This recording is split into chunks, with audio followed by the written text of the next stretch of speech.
Hello, everybody, and welcome to Game Masters Under Dark, where three game masters get together to answer your questions about running tabletop RPGs. In the continuation from last week's episode, where we pick one GM and they kind of show us their world building process, we are going to go with Matt H tonight. Matt, how you doing? Doing great. Thanks for having me. Of course, as you guys, regular watchers, may realize he's a little light on the facial hair tonight, but still the same guy. And Now I'm just goatee Matt. Or is he? right, he's no longer bearded Matt, he's goatee Matt. Mhm. So just a quick update before we get started. We are, as a reminder, we are of course here on YouTube, Spotify, Apple, and Google Podcasts. And as of today, I didn't tell you guys this yet, Amazon Music. We're on there. Hey. What? Heck yeah. Any of your products that have Alexa and you want to, listen through that, just ask for it and we'll show up. So with all that kind of out of the way, Matt, I'm going to kind of start this just like I did last week, with a simple question, which is, how do you like to start building your world? Now, I will, to recap, to kind of give you how Matt said he starts. I'm going to bring my notes up here. He says, he looks at what can I make right now? What's the easiest thing I can just jot down notes for? And he said for him, he likes to start with one person, just a single individual, and kind of build from there. So what exactly is your process? So my process is pretty much the exact opposite when it comes to that. When it comes to world building, definitely the first thing I look at is the actual geography of the world that I'm going to be building. Am I going to be making a very sand and sandal, sort of like Arabian Nights style world? Is it a completely flooded world like Water World, or is it a pretty one-to-one, very Earth-like, just standard world? Okay. In how has that made it easier for you to world build? Matt's backstory is always really big. We've made no secret that on the show that the story in and of itself is the most important thing to him. You're a mechanics guy, so why Yes. is building the world first important? Probably the most important thing for you. Because I feel like when it comes to geography, everything else sort of spider webs off of that. Because geography not only sort of gives you examples of, if there's a mountain range somewhere, that could be a natural border for two kingdoms. One set of kingdoms on the east side of the mountains, one on the west, so on and so forth. Island nations are a big thing. And when it comes to moving from global world scale, sort of going down a bit to kingdom level, geography informs the resources that the kingdom has. So if they're next to a mountain range, maybe that kingdom is really rich in minerals and iron. So maybe because they're so rich in that, they have a very industrial, maybe even warlike kingdom, where they're always trying to expand, because the biggest industry that they have is metalworking. And if it's in a traditional D&D-esque fantasy setting, you can make a lot of swords. Where on the flip side, if it's more of a coastal kingdom, maybe there's sort of like a cultural trading hub, to where they do a lot of trade by boats, or if it's smaller scale, maybe it's just a simple fishing village. All that comes from geography. Okay, so and that makes total sense. And from there, obviously, to kind of build off of Matt, like then you could start importing your characters. If it's a coastal town, you're going to have fishermen. To stick with a stereotype for the sake of this exercise. If you're near mountains, you might have more dwarf like characters. um Precise. so okay, so that definitely makes sense. Now, I kind of brought that up because the one question I kind of did ask Matt last week about monsters or just NPCs, PCs in general, was because he does like to go off lore, off script, more so than you and I do. Um, does the location matter as far as the characters, specifically NPCs that you create? So, like I know I just mentioned mountains, dwarves, but Mhm. is that like a hard and fast rule for you, or is it more of a guideline?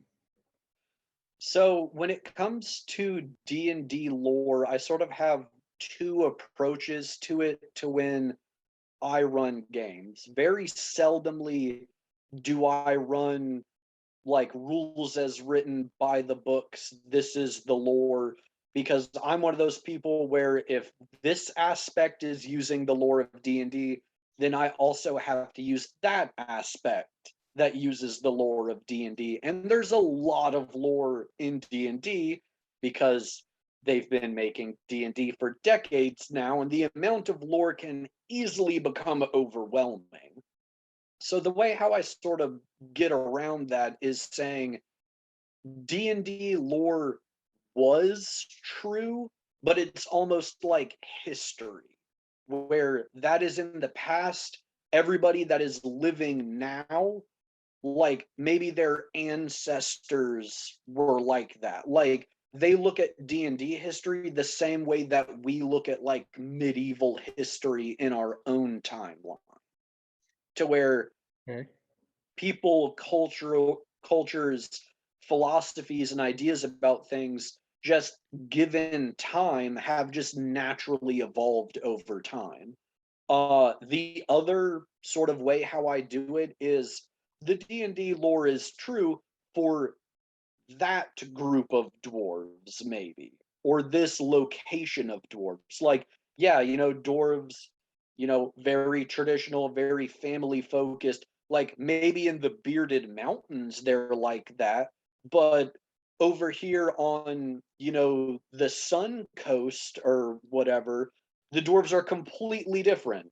They're very happy-go-lucky, very found family, don't really have any sort of clan orientation, where if somebody wanted to play a dwarf and they're like, I don't really like the dwarf lore, or I don't really want to role play my dwarf like that, but I don't want to feel alienated from my people. I'm like, okay, that's just one group of people. I mean, look at humans. There's so much variety in, how we think, how we act, our cultural backgrounds, what we look like.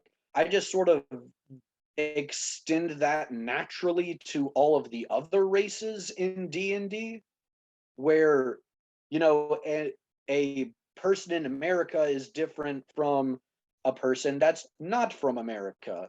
And like, yes, all the dwarven stereotypes could be true for a dwarf in this kingdom, but not that kingdom, so on and so forth. Oh, yeah, and I think that's really cool. As oops, my phone's something's going off here. As sorry about that. Yeah, and I think with two of the all three of us, our families have very closely to us immigrant backgrounds. My grandmother being Japanese, your grandfather's Italian. Mhm. Um, so I know we all have that makes a lot of sense. You can't tell by looking at me that, well, maybe you could. I look like a sumo wrestler, that my grandmother is Japanese. I mean, but like if I look at you, I wouldn't necessarily think Italian because of who may, until you start talking with your hands. We made that joke a little earlier, but Mhm. sometimes there are those things where you don't realize it until certain small things pop up. So I Correct. definitely see where you're going, looking at it more as like a history than a hard and fast rule. Um, Mhm.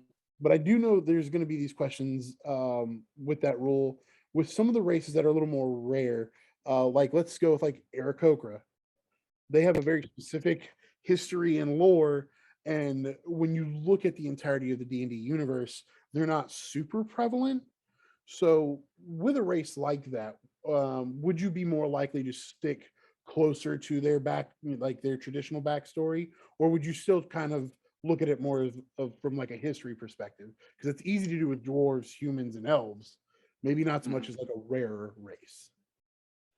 So when it comes to the rarer races, normally I stick fairly close to traditional D&D lore, assuming there's no problematic parts in it. Right. That being said, if a PC wants to play that particular race, then I'm just like, go buck wild. Explain to me how your group of people is, because very rarely am I not willing to change something lore wise to accommodate players to make them feel more comfortable and more connected to the character that they're playing. Obviously, if they're trying to do it to squeak out some mechanical bonus, I'll nip that in the bud. But if they're like, oh, I want the halfling that I'm playing to be from like a barbaric tribe of halflings, where they value strength and honor and all that stuff, then I'm just like, okay, that's not what the book says. Because I mean, the books say they're just like really polite people that like to garden and sip tea in their little, you know, halfling homes and all that stuff. But if somebody wants to play that, cool. Maybe there is this sort of like roaming honorable barbaric tribe in the world, and they just gave you a really great idea that you could incorporate into your story. So Yeah, and yeah, actually that really sounds really fun, and I might have to do that now. Um yes. but that being said, I'm glad you brought up story, because this was another question that I had last week, which is, so you're kind of building your world, you've got your towns, your cities, we'll even just keep it smaller, like a chunk of a continent, wherever this is going to occur. How much of that of your campaign do you build before your session zero? And I know, like with Matt last week, his answer was more like, well, because I build on characters, if the group wants to do like to we'll use the published stuff, like a Waterdeep Dragon Heist, where it's more of a detective kind of mystery, then that's super easy because you just reflavor the characters. Or if they want a dungeon crawl, okay, same thing. Maybe one of the NPCs was captured or something, and you've got to rescue them from that. Mhm. Um, because you're essentially building the world first. At what point do you get to that process of, okay, what are potentially some dungeons, quests, characters, things like that that will start to really shape the day to day of your world? So I know this is going to sound like blasphemy to some people, but I create a world that it's on its own timeline. NPCs have their own goals and motivations completely outside of the PCs. I create very much so a sandbox where if you guys do something, it's going to help move things along. Or if you don't do something, things are still going to move along in that area. So even if you choose not to interact with something, you've still made a choice on how that thing is going to go. To where a good example of this is there's a kingdom, they're in a civil war. The PCs go and visit it. They want nothing to do with that civil war, and then they go on to the next town. I'm not just going to not go back to that kingdom ever again. Your PCs didn't help, but there's going to be a winner to that civil war. And if the side that won knew about the PCs and knew that they didn't help, that might have repercussions. That being said, I also try to incorporate as much as the PC's backstory and own personal quests into the world. So I try to bake that in as much into the world as I possibly can. The reason why I sort of set up the world the way how I set it up that is completely independent of the PCs to start with is because you guys are very good at this. You guys give me PC backgrounds and personal motivations and goals and all that stuff. But I've played with groups where they've been great players, but until I throw a hook out at them, their character is basically just doing the idle animation in a video game where they're not a self-starter. They want to be told what their goal is. And even when I DM, I'm never going to tell a group like, this is the story, this is what you have to do anywhere. But things are still going to happen in my world, whether or not you interact with them or not. So Okay. that's sort of my approach to it. No, and that's great. And I did this last week as well. I keep bringing that up, but just for those who maybe haven't watched and now they want to know kind of the format, we're about halfway through. And one thing I noticed that is definitely different between the two of you, one of the many things in this case, is by this point last week, me and Matt were able to be like, oh, so here's one or two characters, and here's a quest you guys can go on based on how he's building his world. So with your approach, it seems more like whether we give you that information or not, like you're going to have these quests. It's just more or less like not a necessity, but just, okay, do it or don't do it. Vice's, not in a bad way, but in Matt's Art Halden game, I guess he would now be kind of bearded Matt. We'd have to switch. Yeah, whoa. There's one quest and we keep messing with him about it where he's like, there's this necklace you guys should really go get. And we're all like, no, we're not. And he's not, and he's not forcing us, but he is definitely reminding us of like, it is an important thing. And so what you're saying is you probably bring it up once, maybe twice. And if we were just like, no, you're going to be like, all right, well, hopefully somebody wrote that note down because I'm not bringing it up again. Is that, I mean, I know that's kind of hyperbole, but is that kind of your process with that?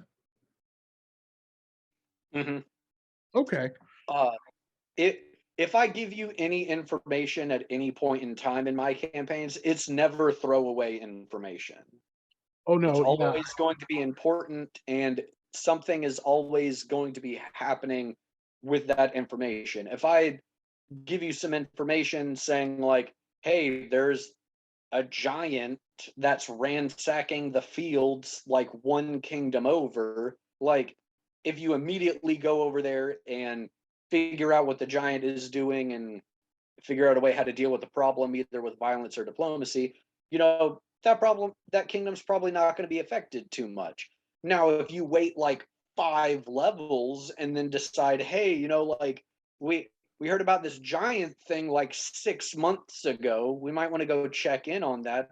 Well, maybe this giant has set up shop and move a couple of his family members over. Maybe, he's tanking this kingdom's economy because he's eating all their livestock and they're a farming kingdom. Like, there's so many things that go into quest making and world building that, you got to think, if this thing means this, it could lead to this. And if that leads to that, it could lead to this.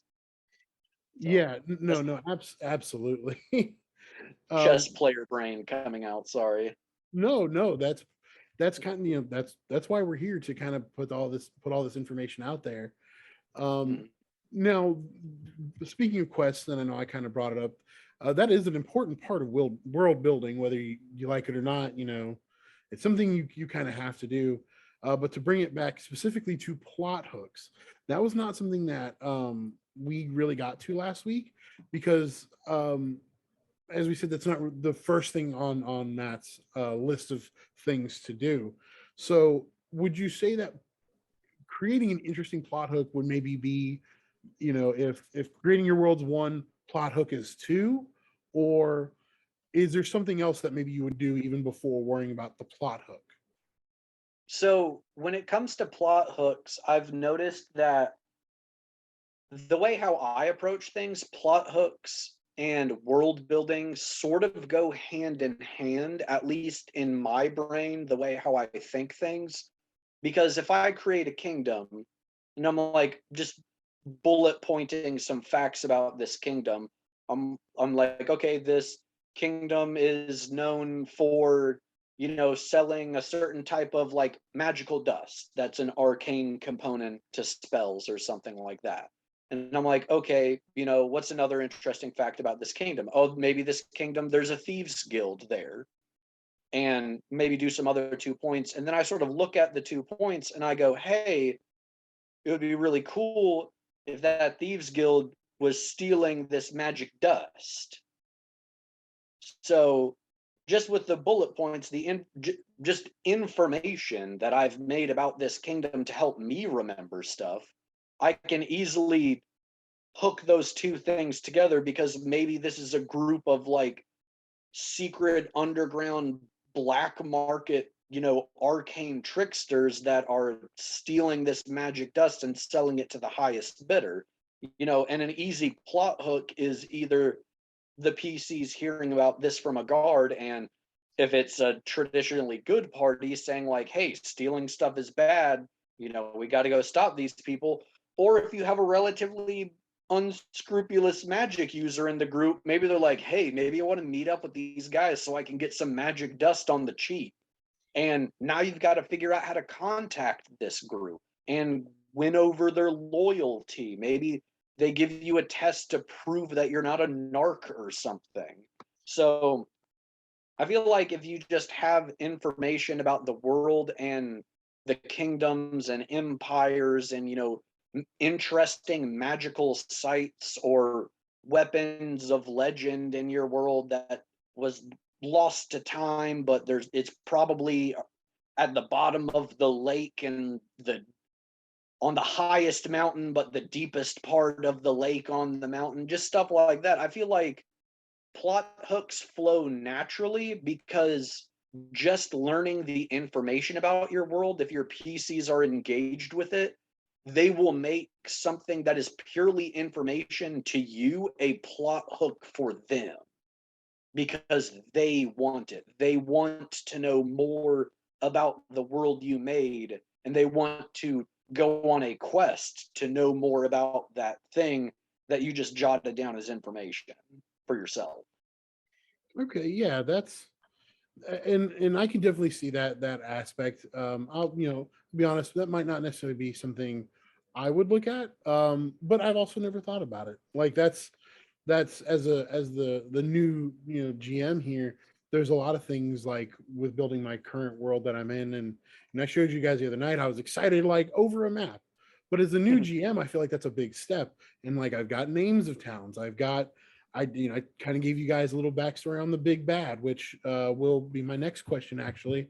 But those are things that some of those things that I implemented after talking with Matt last week, where I'm like, oh yeah, like let's work on some of that. And I think having an idea of what the towns are about, I guess, more or less, to kind of Mhm. quickly summarize that, definitely will help with that.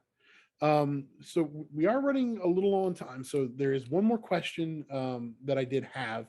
And the one aspect of what we did last week was Matt was like, sometimes starting with your big bad is a great way to build a world.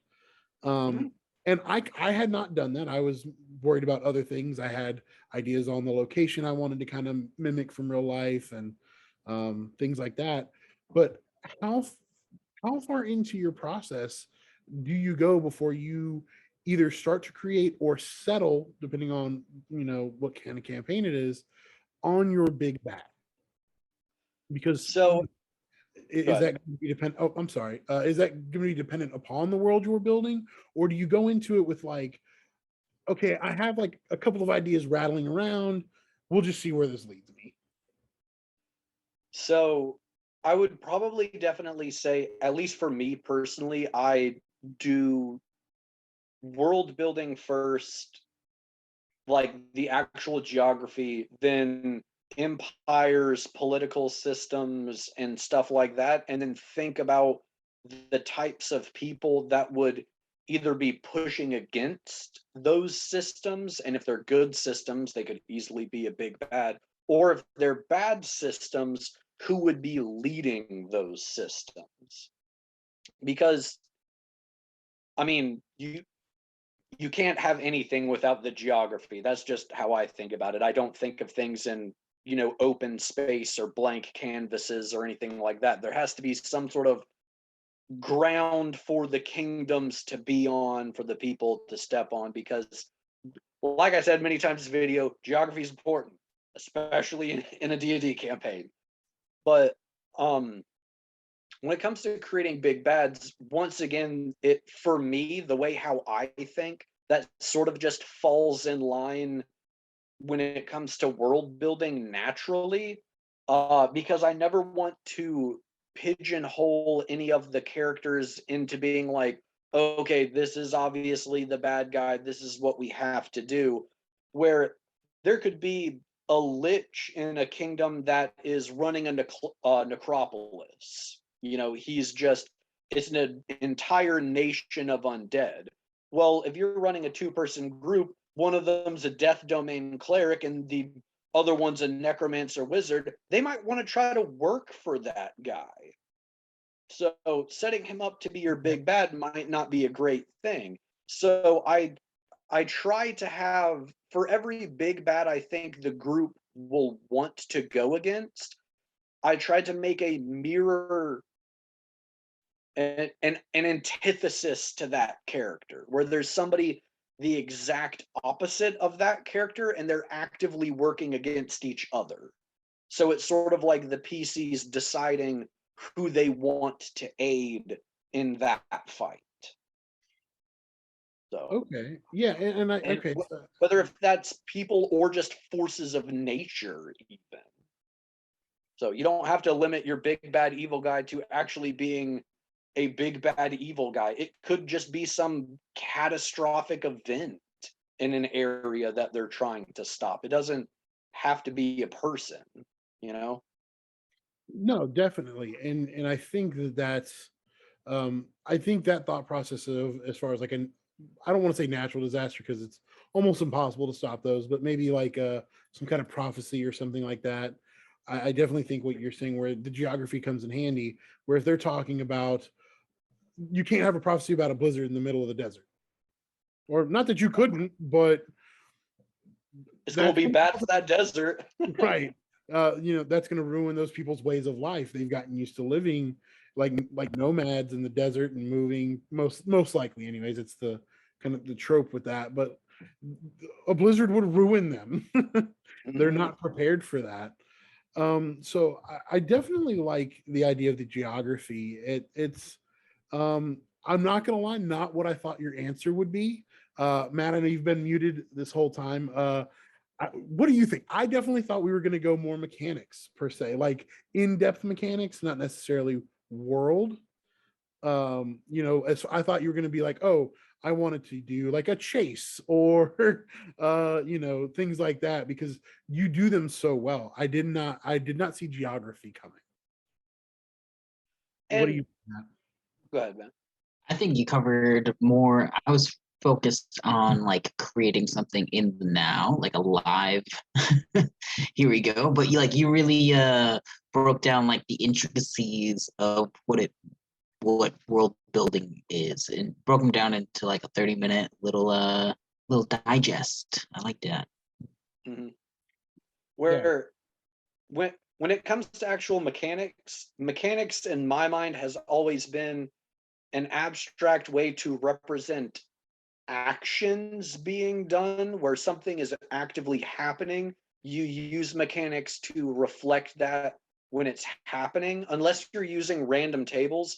When it actually comes to world building, the actual building of it part, I actually don't use that many mechanics. I mainly use geography. So Yeah. I know, sort of weird. Sorry. No, don't apologize. Like that's why if I had put money on this, if I was a betting man, I would have lost. But that's a good thing. I know. When I gave you guys kind of some of the backstory on mine, I'm like, oh, it's like a coastal area. Your family's ended up here because of a shipwreck. which is really apropos for the area that I'm kind of mimicking, because it is a graveyard of ships. So it's kind of what they're known for. So I definitely man, now I got to go back and rethink a lot of what I've been doing. It's just it's interesting, and like I said, it's not something I would have thought.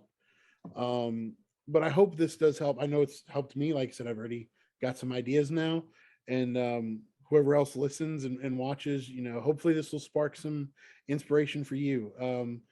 And if worse comes to worse, we've said it a couple of episodes in a row, but I'll reiterate it. If you're not sure about geography, not my best subject, find a country, city, state, just continent in general that I like.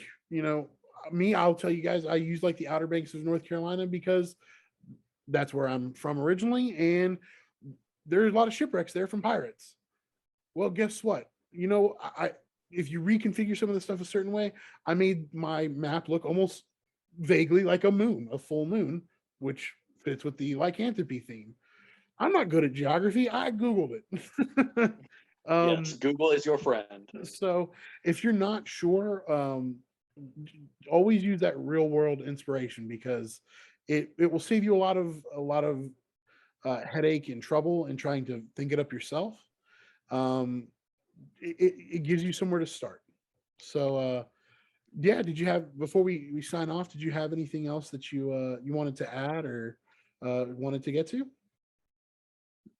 I think the only thing I have to add, speaking directly to the players, where if the way how you build your world is not like mine or not like Matt's, there's no wrong way to build a world. It's whatever works for you. I mean, don't try to copy us beat for beat in our line of thinking. If you can create a world that's fun for you to run and fun for your PCs to play in, congratulations, you've succeeded. You've won D&D. So just whatever works for you, maybe grab some tips from myself, maybe grab some tips for Matt, mix and match to your heart's content. But if it works, even if it's completely different in every single aspect, if it works, it works. You do you. Definitely. That definitely. And like I said, hopefully you guys will, this will, like I said, spark some ideas for people like it has for me.